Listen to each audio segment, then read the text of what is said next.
बृहत वाङ्मय में कहा गया है,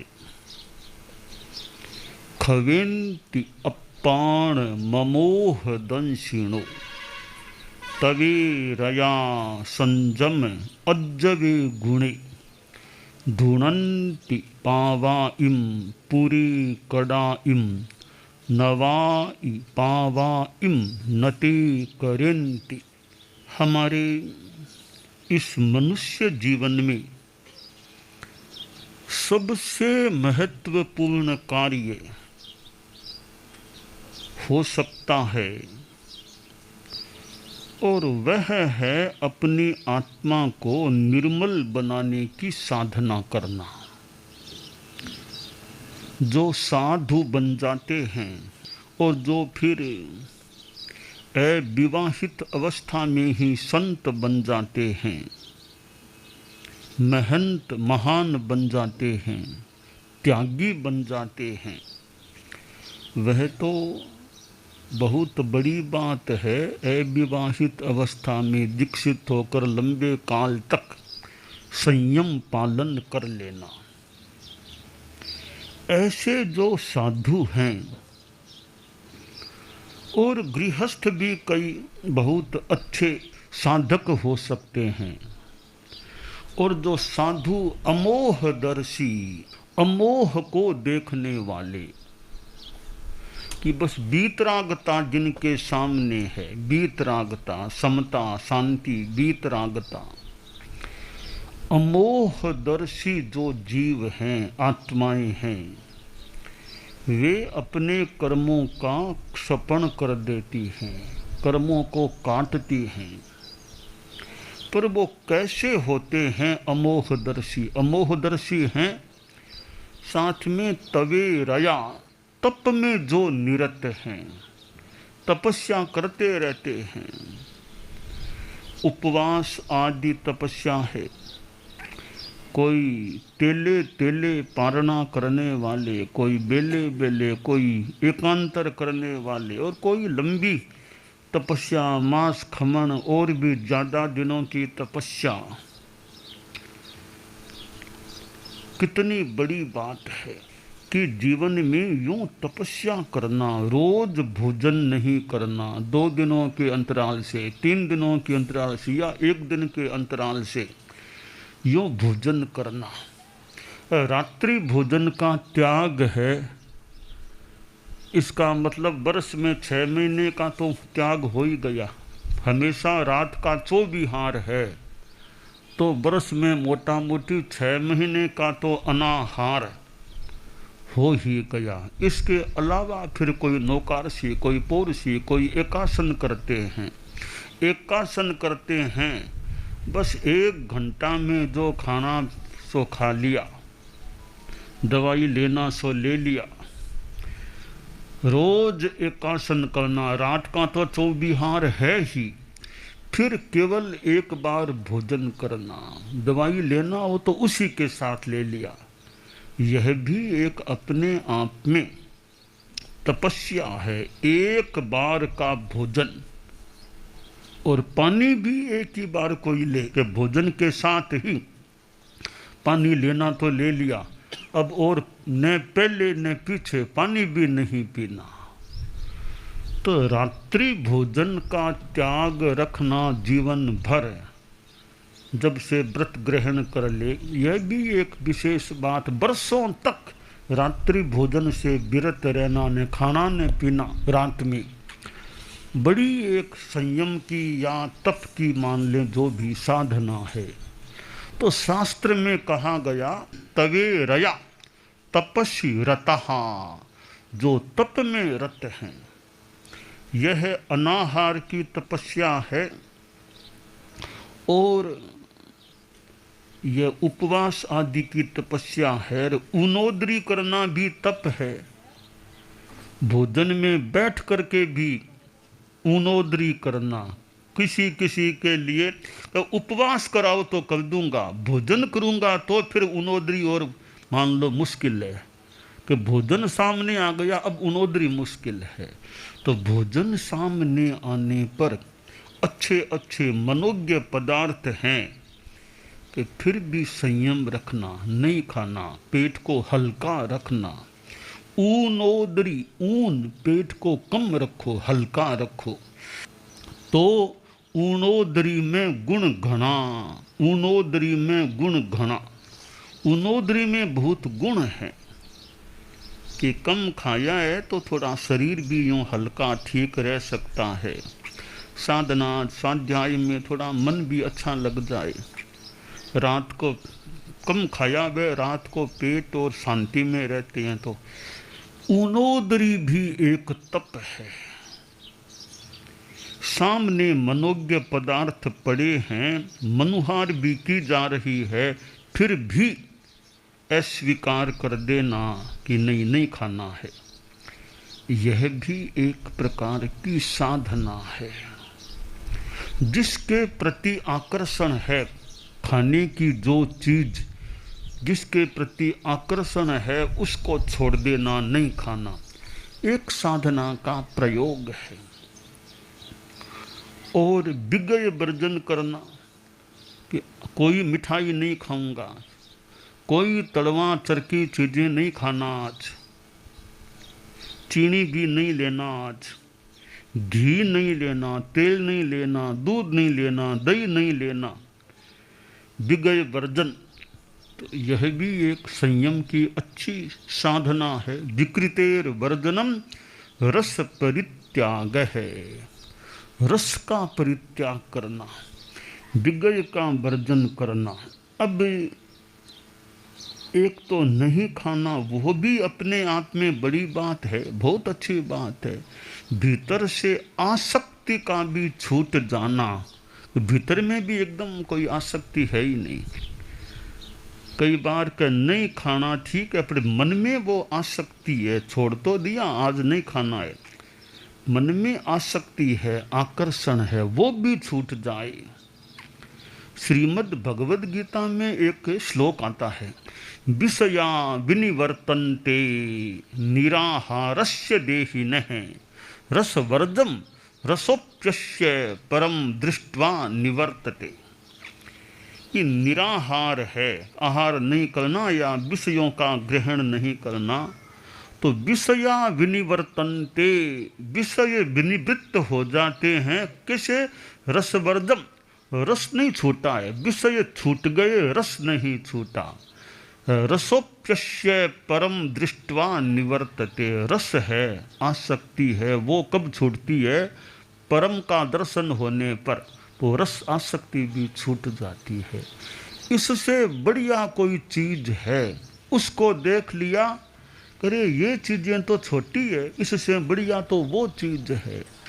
तो बढ़िया चीज मिलने पर छोटी चीज से आकर्षण कम हो सकता है।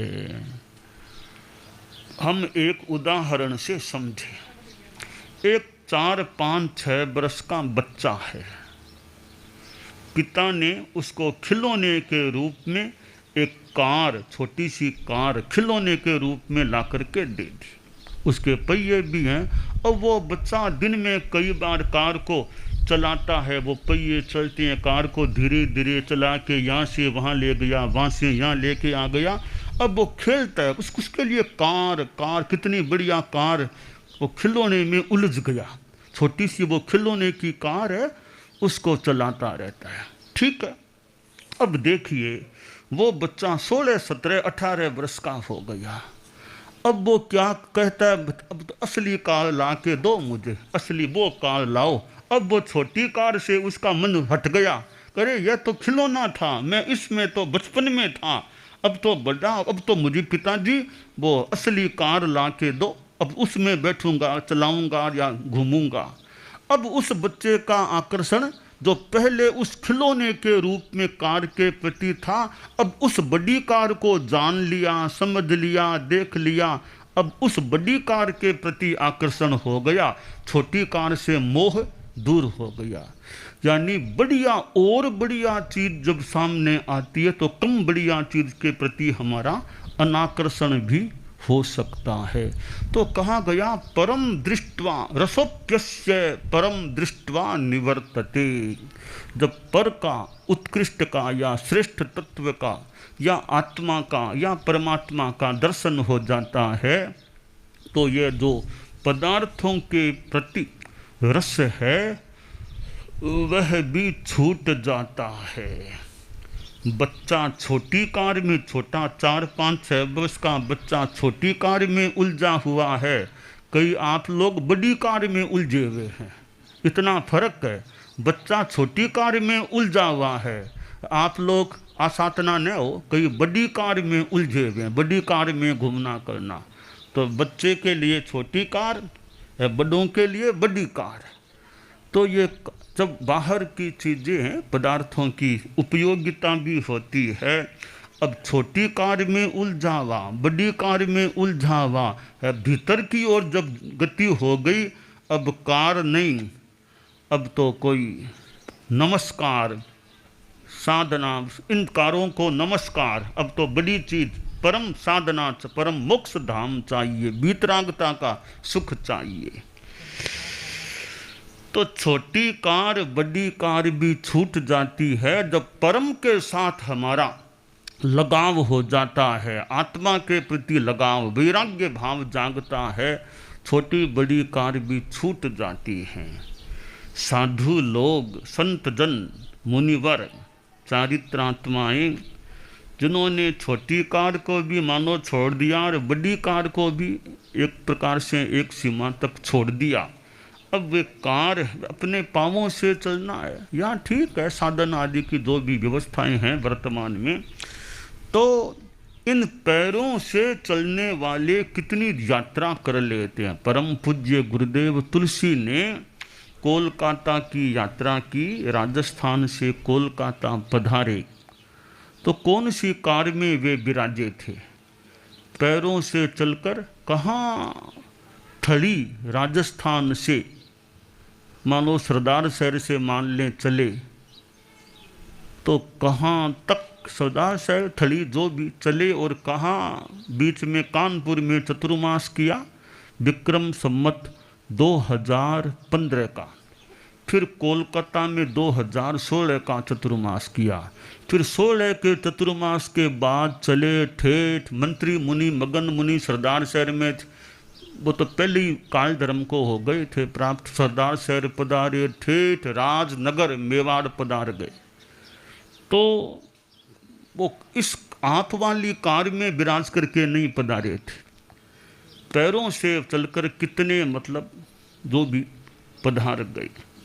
तो साधु वो वैसा रुझान मनोभाव, तो बाहर के सुविधा के साधनों से विरक्ति का भाव जाग जाए तो भीतर में आनंद, भीतर में संतोष का भाव उभर जाता है, फिर कितना सुख मिल सकता है।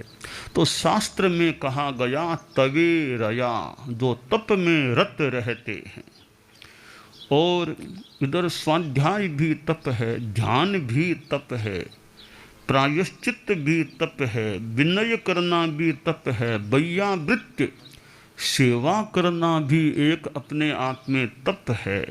दूसरों की, जैसे संत हैं, दूसरे संतों की सेवा करना वह भी बहुत अच्छा काम है। अब सेवा किन की करना, कोई नवदीक्षित है तो उसकी भी सेवा करना। नवदीक्षित कोई तो छोटा बच्चा है, 9 वर्ष का बच्चा है, उसको भी संभालना, प्रशिक्षण देना, उसका सारी सार संभाल, कपड़ा लता सब ठीक ठाक रखना, वह भी सेवा है। छोटे बाल मुनि, छोटा बच्चा साधु है, उसको बड़ों का अच्छा संरक्षण मिलता है, सेवा मिलती है। जैसे छोटा पौधा होता है छोटा सा, उसको अच्छी सुरक्षा मिल गई, सिंचन मिल गया, धीरे धीरे आखिर कितना बड़ा वो एक रूप ले सकता है। इसी तरह छोटा बाल साधु है, उसको अच्छा संरक्षण, प्रशिक्षण, परीक्षण सब अच्छी व्यवस्थाएं मिली, थोड़ा बड़ा होता है, कई वर्षों बाद बड़ा योग्य कार्यकारी व्यक्ति बन सकता है। तो नवदीक्षित की सेवा करना, कोई बीमार साधु है, रुग्ण है, उसकी सेवा करना, दवाई लाना, पथ्य परहेज आदि का ध्यान रखना, सेवा करना, जो भी उसको शौच के लिए ले जाना, उठाना, बिठाना, जो भी अपेक्षाएं हो, तो बीमार की सेवा करना, ग्लान की सेवा करना, वो भी तपस्वी की सेवा। कोई तपस्वी है, बहुत लंबी तपस्या में है, अब उठना बैठना मुश्किल, उसको सहारा देना, उसकी बिछोना कर देना आदि, वो भी सेवा है। और जो कई पदासीन हों, जैसे आचार्य होते हैं, तो उनकी सेवा करना। जो सेवा में 10 व्यक्तित्व हैं, 10 चीज़ें हैं, उनमें पहला नाम तो आचार्य का लिया गया। अभी आचार्य, संभवतः आचार्य की सेवा करो, कि आचार्य भले सक्षम हैं, शरीर से मान लो सक्षम हैं, उम्र भी ज़्यादा नहीं है, तो भी उनकी सेवा करना। मंत्री मुनि श्री मगनलाल जी स्वामी थे, तब मंत्री बने नहीं थे वैसे पद से। जब गंगापुर में कालूगणी का महाप्रयाण हो गया, मुनि तुलसी फिर युवाचार्य बने थे, और छोटी उम्र, फिर आचार्य भी बन गए जल्दी। छोटी उम्र के 22 वर्ष की करीब उम्र थी, एकदम युवक 22 वर्ष। तो कहते हैं मगन मुनि तो थोड़े उम्र वाले, उन्होंने हाथ आगे किया कि सारा ले लो, यानी मेरे हाथ का सारा लेकर आप पधारो। तो वो तो छोटे से थे, 22 वर्ष भी पूरे हुए नहीं होंगे, या करीब 22 वर्ष के थे, तो उनकी भी सेवा भी, आपको तकलीफ न पड़े, हाथ का सारा लेकर ले लो आप। तो कहा आचार्य की सेवा, उपाध्याय की सेवा। उपाध्याय है, यानी हमारे धर्म संघ में तो वर्तमान में अलग से कोई उपाध्याय नहीं है, एक तरह से हैं तो आचार्य ही उपाध्याय हैं, वो दोनों उन्हीं पर है। आचार्यपणा भी उन्हीं में हैं, तो आचार्यपणा भी, उपाध्याय भी का रूप भी उन्हीं में है। तो उपाध्याय की सेवा, और ये संघ है, गण है, कुल है, ऐसे साधर्मिक जो भी सेवा, जो सभ्य हैं, उनकी सेवा करना, तो वह भी एक तप है। इसके अलावा संयम में जो रत है, अज्जवे गुणी, आर्जव, रिजुता है, सरलता, छल कपट नहीं है, कोई धोखेबाजी नहीं, ठगना नहीं, एकदम सरलता, निश्चलता, रिजुता, ये जिसमें गुण है। ऐसे जो साधक हैं, जो अमोहदर्शी हैं, तप में रत हैं, संयम में रत हैं, आर्जव का गुण जिनमें है, आर्जव में रत हैं, ऐसे साधु हैं। वे क्या करते हैं? खवेंती, कर्मों का क्षय करते हैं, और पाप कर्मों को धुन डालते हैं, प्रकंपित करके धुन डालते हैं, और नए पाप वे करते नहीं। तो ऐसे फिर सओ वसंता अममा अकिंचना स विद्य विद्यानुगया जसंक्षिणो उपसन्ने विमलेव चंदिमा सिद्धिं विमानाय उवेन्ति।